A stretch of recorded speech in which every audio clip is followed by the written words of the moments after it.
আসসালামু আলাইকুম। কেমন আছেন সবাই? আশা করছি সবাই ভালো আছেন। আমরাও আল্লাহর রহমতে ভালো আছি। তো আজকে নতুন আরও একটি রান্না নিয়ে আপনাদের সামনে চলে আসলাম। আশা করি আমার এই রান্নাটা আপনাদের ভালো লাগবে। তো এতক্ষণ নিশ্চয়ই বুঝে গেছেন আমি আজকে কি রান্না করেছি।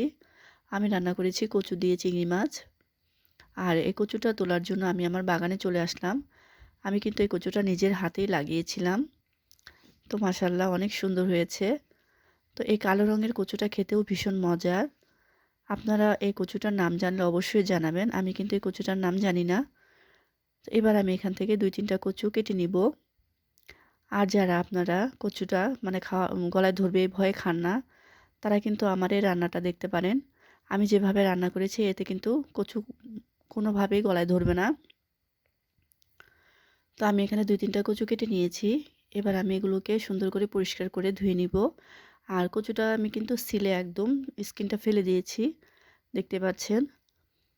তো ছোট ছোট করে কেটে আমি এটাকে সুন্দর করে ধুয়ে নিয়েছি। আর কচু কাটার সময় অবশ্যই আপনারা হাতে কিছু একটা পরে নেবেন, না হলে কিন্তু চুলকানোর একটা সম্ভাবনা থাকে। এবার আমি এখানে কিছু রসুন কুচি আর কাঁচামরিচ আর হচ্ছে লবণ পরিমাণ মতো দিয়ে একটু পানি দিয়ে আমি এটাকে সেদ্ধ বসিয়ে দিব। প্রায় 10 থেকে 15 মিনিট পর্যন্ত আমি এটাকে সেদ্ধ করব। প্রথমে একটু চুলার আঁচটা বাড়ানো থাকবে, পরে আমি কমিয়ে দিয়ে এটাকে সেদ্ধ করে নিব। তো দেখতেই পাচ্ছেন কচুটা কিন্তু মোটামুটি সেদ্ধ হয়ে গেছে। এবার আমি চুলা থেকে নামিয়ে নিব। আর এখানে যে পানিটা রয়ে গেছে সেই পানিটা আমি একটা ছাঁকনির সাহায্যে আলাদা করে নিব। এবার আমি অন্য একটি হাঁড়িতে তেল দিয়ে এখানে কয়েক টুকরো চিংড়ি মাছ দিয়ে দিয়েছি। আর চিংড়ি মাছটা কিন্তু আমি একটু হলুদ আর লবণ দিয়ে মাখিয়ে রেখেছিলাম। আপনারা যারা চিংড়ি মাছ দিয়ে সবজি বা যেকোনো কিছু রান্না করেন তারা অবশ্যই এই টিপসটা দেখতে পারেন।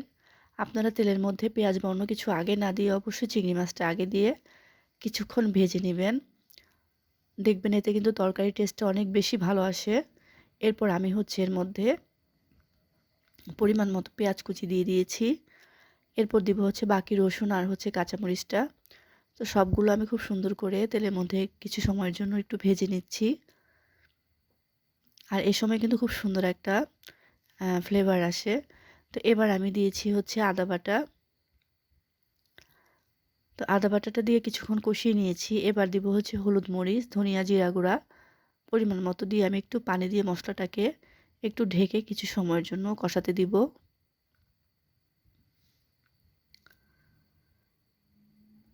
তো ২-৩ মিনিটের জন্য মশলাটাকে আমি একটু কষিয়ে নিব। এরপর যখন তেল উপরে উঠে আসবে তখন আমি আগে থেকে সেদ্ধ করে রাখা কচুগুলো এর মধ্যে দিয়ে আরও কিছু সময় ঢেকে কষিয়ে নিব।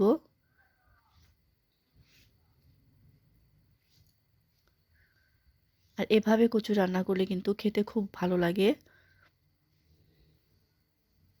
আমি তো মাঝে মাঝেই করি। তো এবার আমি এর মধ্যে এখন পানি না দিয়ে কিছুক্ষণ পরে পানিটা দিব। এবার আমি ঢেকে কিছুক্ষণের জন্য এটাকে কষিয়ে নিব। আর আমি কিন্তু কোনো লবণ দিইনি, দেখতেই পাচ্ছেন, কারণ আমি সেদ্ধ করার সময় যথেষ্ট পরিমাণ লবণ দিয়েছি। তো দেখেন আস্তে আস্তে কিন্তু এখান থেকে পানি যে পানিটা বের হয়েছিল পানিটা কিন্তু শুকিয়ে যাচ্ছে।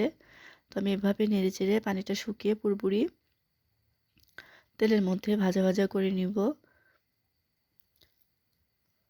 তো রান্না হয়ে গেল আমার কচু দিয়ে চিংড়ি মাছ।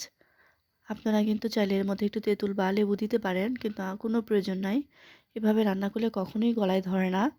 অবশ্য বাজারে কচু আপনারা দিতে পারেন। তো আজ এ পর্যন্তই। ভালো থাকবেন সবাই। আল্লাহ হাফেজ।